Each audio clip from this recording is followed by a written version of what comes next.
Thank you. My name is Wei Qin.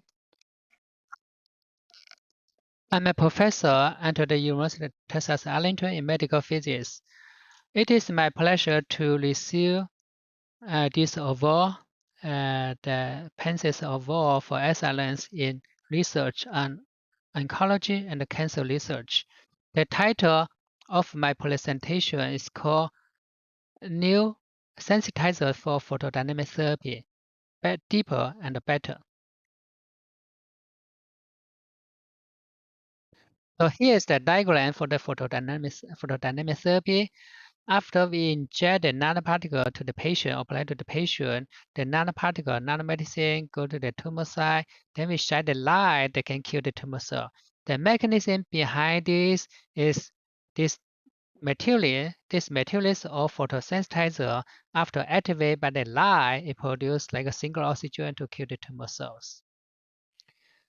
We need to use light for activation for the photodynamic therapy. This is also has some advantage, but also some disadvantage.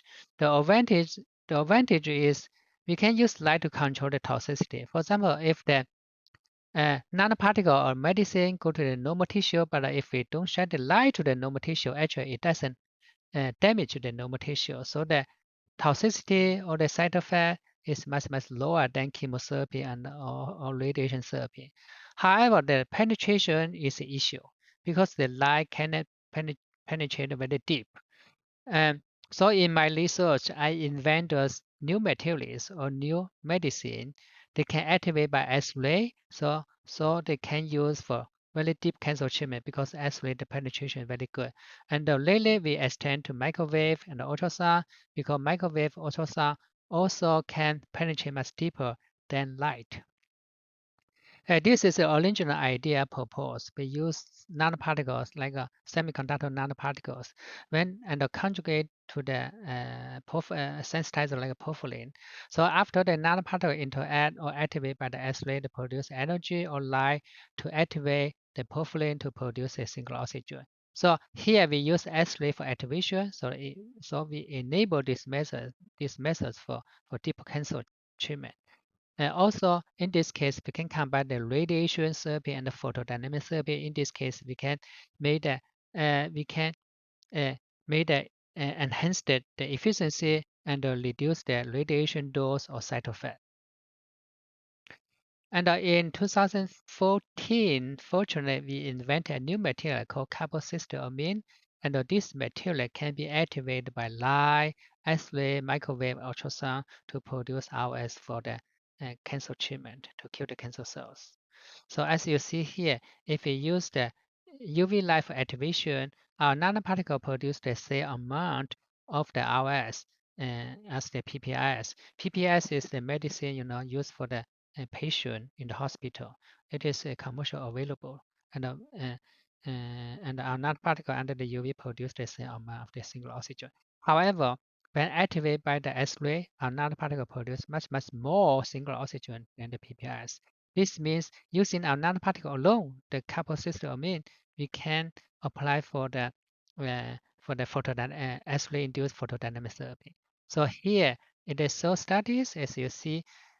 If we don't apply the nanoparticle, it doesn't matter we have X-ray or no X-ray. It really cannot damage the cell, kill the cell, because the dose is very low. But if you apply the nanoparticle, as you see, if we activate by the X-ray, it kill 100% of the cell, very effective. And then using this method, that the combination of the radiation therapy and the photodynamic therapy can reduce the dose. As you see here, the dose resolve from 1 minute to 4 minutes. If we don't apply the nanoparticle, of course, the 4 minutes is the best one to kill the most cell. But here we apply the nanoparticle, as you see, from 1 minute, 2 minutes, and 3 minutes also already get the best result. So we don't need 4 minutes. And 4 minutes actually result is not good because this is a combination trade-off result. So in this case, we say the combination can really optimize the dose, reduce the side effect, and reduce the dose. This is a very interesting and a very important phenomenon. Also, this nanoparticle can accumulate to the tumor. This simply due to the called EPI effect because the cancer cell the tumor, they have cavities, and the normal cell, they don't have cavities. So the nanoparticle, they can accumulate to the tumor. And here animal studies, as you see, and if you're using the nanoparticle alone or the radiation alone, really cannot shrink the tumor. But if we combine the nanoparticle and the radiation, we can produce the toxin to kill the tumor, and the tumor becomes smaller. And in the best case, actually the total tumor is gone. So it is very effective. And interesting, we discover that is combine the COC1 nanoparticle and the radiation also can enhance the immunity. That is, we can make the T cell and the B cell more active to kill the tumor cell. So in this case, we can combine the radiation therapy, the photodynamic therapy, and the immunotherapy for the cancer treatment, which will be very effective. Also interesting, and we find our nanoparticle. This nanoparticle can be activated by the microwave to produce ROS to kill the cancer cell. And based on this phenomena, we invent a new technology, a new modality called microwave-induced photodynamic therapy. As you see here, under the microwave activation and produce ROS. And here the cell study, as you see, if no nanoparticles, no, really cannot, the microwave alone cannot damage the cell. And the microwave alone also cannot damage the cell. But if we combine the microwave and the COC1 nanoparticle, you see we can effectively damage the cancer cells. Like this one, 100% of cancer cell will kill. Okay.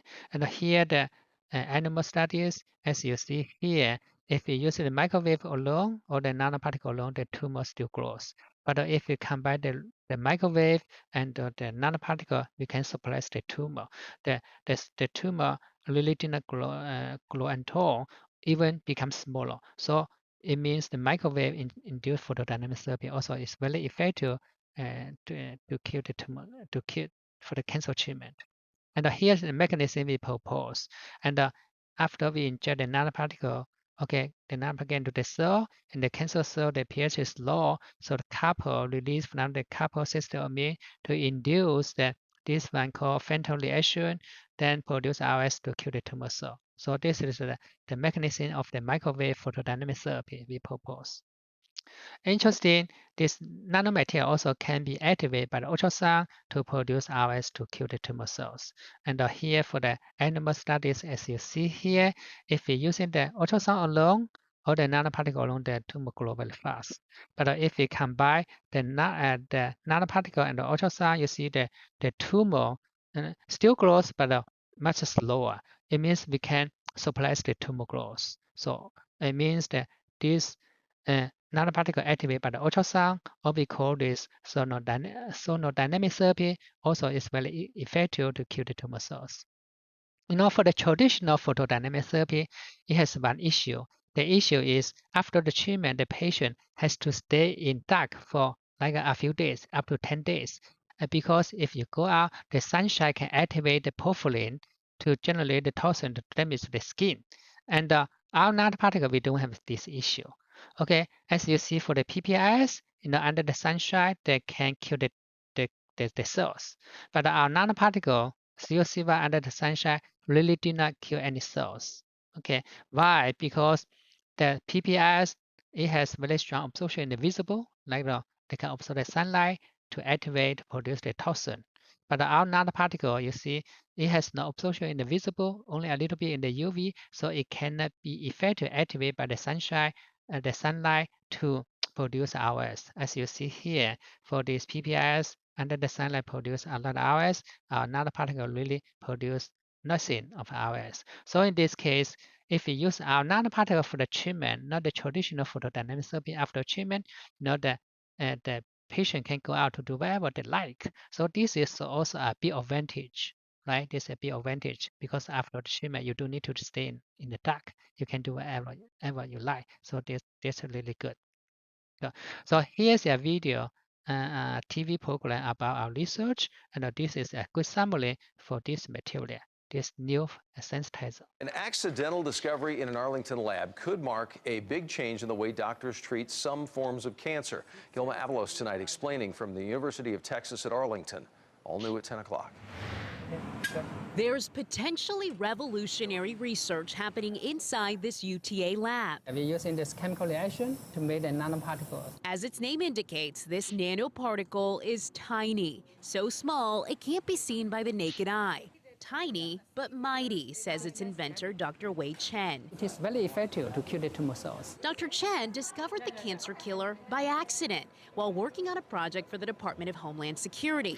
The nanoparticle was meant to help with radiation detection, but he discovered it had an additional benefit. This material can generate toxin to kill the tumor cells. Not only do researchers say it effectively kills cancerous tumor cells, unlike other treatments, they say the nanoparticle doesn't affect healthy cells. We see no damage to the normal cells. Studies the team conducted on animals show healthy cells were not damaged by the nanoparticle treatment, compared to existing therapies where healthy cells were destroyed. Under the sunshine, they kill 100% of the cells. Dr. Chen believes it's an improvement on traditional so-called photodynamic therapies.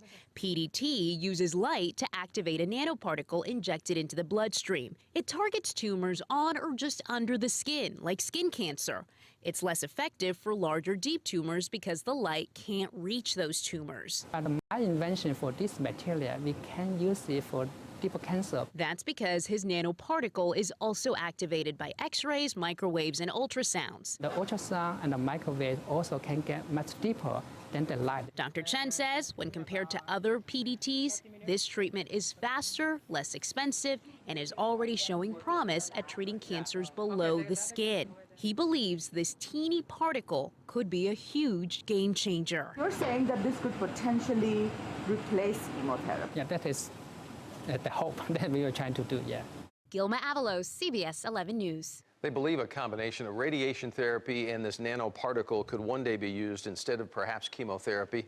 And the university obtained U.S. and international patents on that nanoparticle. And while it may be 10 years or something in that time frame before it's commonly used, the researchers are hopeful that it can someday make a difference.